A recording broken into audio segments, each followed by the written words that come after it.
ദൈവത്തിന്റെ മുൻപിൽ മോശ കവണ്ണു വീണു, നെടുമ്പാട് വീണു, പൊട്ടിക്കരഞ്ഞ് ദൈവത്തോട് പ്രാർത്ഥിച്ചു. മക്കളെ, ഇന്നെന്നെ കാണുന്ന ചില ദൈവദാസന്മാരുണ്ട്. ഈ പുതിയ തലമുറയിൽ ശുശ്രൂഷയ്ക്ക് വേണ്ടി ദൈവം വിളിച്ചിരിക്കുന്ന കുഞ്ഞുങ്ങളുണ്ട്, പാട്ടുപാടുന്ന കുഞ്ഞുങ്ങളുണ്ട്, വർഷിപ്പ് ചെയ്യുന്ന കുഞ്ഞുങ്ങളുണ്ട്. ശുശ്രൂഷയ്ക്ക് വേണ്ടി ഇറങ്ങിത്തിരിച്ച്, കർത്താവിന് വേണ്ടി ഇറങ്ങിത്തിരിച്ച് ദൈവവിളിയുടെ മുൻപിൽ ദൈവത്താൽ അയക്കപ്പെട്ട കുഞ്ഞുങ്ങളുണ്ട്. ദൈവരാജ്യത്തിന് വേണ്ടി എന്തെങ്കിലുമൊക്കെ ചെയ്യണമെന്നും, സഭയ്ക്ക് വേണ്ടി എന്തെങ്കിലുമൊക്കെ ചെയ്യണമെന്നും, കർത്താവിന്റെ മഹത്വത്തിന് വേണ്ടി നിൽക്കണമെന്നും ഒക്കെ ആഗ്രഹിക്കുന്ന ഒരുപാട് പ്രിയപ്പെട്ടവരെന്നെ കാണുന്നുണ്ട്. ആമീൻ. കോരഹുമാർ നിനക്കെതിരെ എഴുന്നേൽക്കാം.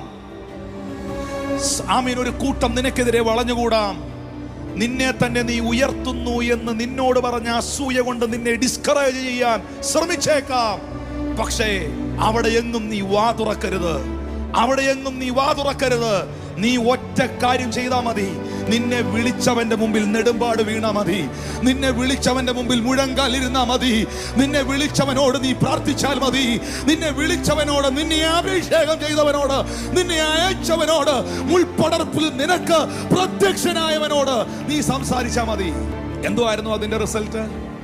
ദൈവസന്നദ്ധിയിൽ നെടുമ്പാട് വീണ് കരയുന്ന മോശയുടെ പ്രാർത്ഥനയുടെ മറുപടി എന്തായിരുന്നു? കഴിയുമെങ്കിൽ ഇന്ന് സംഖ്യാപുസ്തകം 16-ാം അധ്യായം ഒന്ന് വായിച്ചേക്കണം. കുടുംബ പ്രാർത്ഥനയിൽ 31-32 വാക്യങ്ങളൊന്ന് വായിക്കാമോ? അവൻ ഈ വാക്കുകളെല്ലാം പറഞ്ഞു തീർന്നപ്പോൾ അവരുടെ കീഴെ ഭൂമി പിളർന്നു.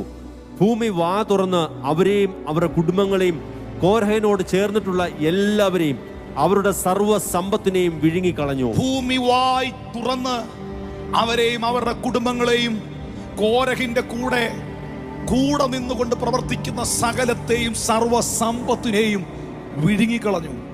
മോശ ഒറ്റയ്ക്കേ ഉള്ളൂ. പക്ഷെ മോശയ്ക്കൊരു ദൈവമുണ്ട്.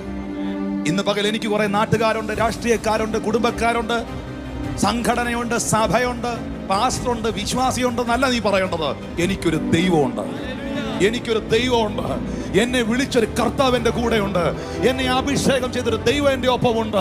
എന്നെ നിയോഗിച്ചൊരു കർത്താവ് എൻ്റെ കൂടെ ഉണ്ട്. എന്നെ സെൻഡ് ചെയ്തൊരു ദൈവം എൻ്റെ കൂടെ ഉണ്ട്.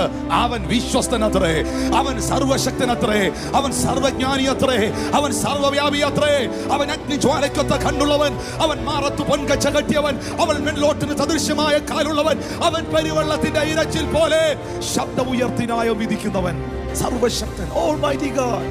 ആരോടോ കർത്താവ് പറയുന്നു, നിന്നെ തെരഞ്ഞെടുത്തത് സംഘടനയല്ല, നിന്നെ തെരഞ്ഞെടുത്തത് നാട്ടുകാരല്ല. ദൈവം നിന്നെ തെരഞ്ഞെടുത്തത് തന്റെ കൃപയാല, തന്റെ പ്രസാദത്താല, തന്റെ മനസ്സലിവിനാല. അങ്ങനെയാണെങ്കിൽ ആരാണോ നിന്നെ അപ്പോയിന്റ് ചെയ്തത്, ആരാണോ നിന്നെ സെൻഡ് ചെയ്തത്, ഈസ് വിത്ത് യു.